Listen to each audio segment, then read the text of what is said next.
Hello, English Chinese fan, how are you doing? Et comme d'habitude, c'est toujours un plaisir pour moi-même pour me porter une belle vidéo pour vous. Côté que vous pourrez apprendre quelques vokabilè m'konne ou ap intéressé pour connaître. Parce que vokabilè ça yo extrêmement important pour connaître yo parce que nous ap utiliser yo dans conversation nous chaque jour. Par exemple, nous t'a aimé comment pour nous t'a dit pitié. Nous t'a aussi comment pour nous t'a dit tarif ou bien frais qu'on paye pour faire un bagay. Si t'a dit au monde héritier un bagay, comment pour dire yo? Eh qui tout connaît qui tout pas connaît, on nous rete jusqu'à fin vidéo ça pour qu'on capable apprendre avec moi. Let's get started now. As you can see it here, we have the word pity.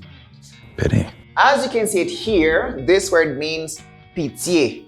So what happened exactly if you feel that way? If you feel sorry for someone, that means you feel pity for that person. Ou senti ou désolé pour moun ça parce que moun nan ki doit traverser une situation qui difficile et ou même ou juste prend pitié pour lui. Gen pile moun qui reme le prend pitié pour yo, mais gen pile moun tout qui pas aimer les moun a prend pitié pour yo. All right? If you want to do things for me, just do it just because your heart tells you to do it, but don't do it by pity. Pas faire par pitié, alright? Just do it by your heart. And the next word, we have the word stack.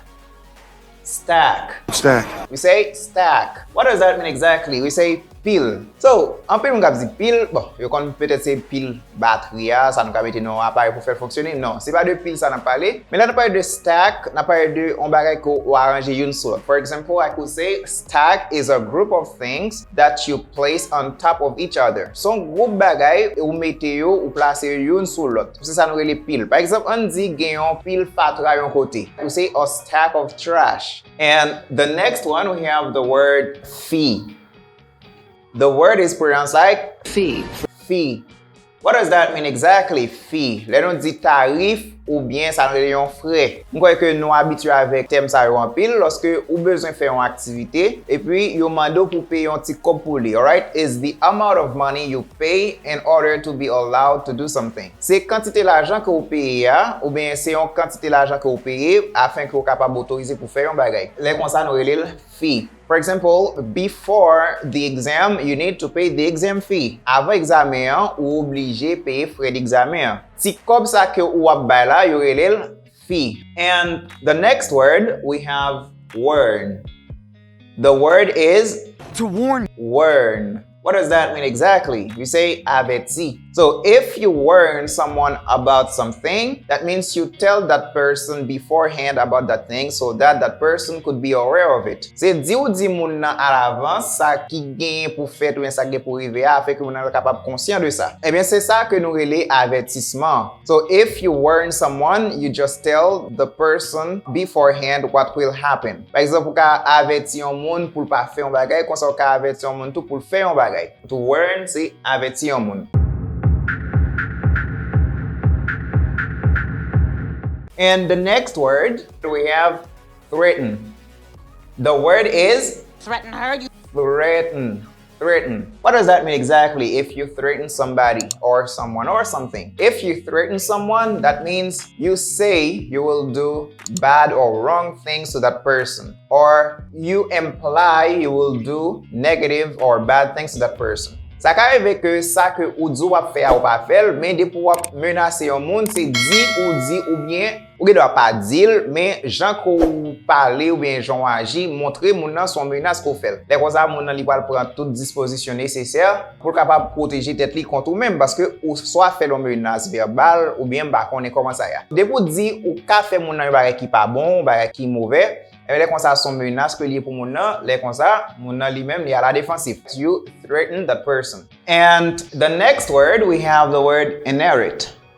Inherit. Inherit. Inherit. What does that mean exactly if you say you inherit something from another person? So if you inherit something, that means you just receive it from the previous owner. If somebody has died and you receive something from that person, you just inherited it. Mais ou parler de héritier, ou capable héritier un bagay de un monde soit qui mourit par exemple, il doit un bien. Ça arrive maman qui pas porter un bien et puis avant de mourir, il a écrit un testament, il a dit c'est avant il a laissé bien ça. Et bien immédiatement que monde ça yo mourir, bien ça que yo te possédé à vin pour les comme ça ou parler de ou héritier. Mais pas seulement dans le sens bientôt, li capable bien défaut bien qualité, on prend kay moun ça. Ça ka arrive maman son moun qui te gentil en pile ou même ou vin gentil, alright, you just inherit that from your mother. Comme ça tout ça ka arrive maman te un moun qui méchante et puis ou même tout ou levé ou vin méchant, you just inherit it from your mother, etc. C'est ça que nous dit ou recevoir yon bagay kay yon moun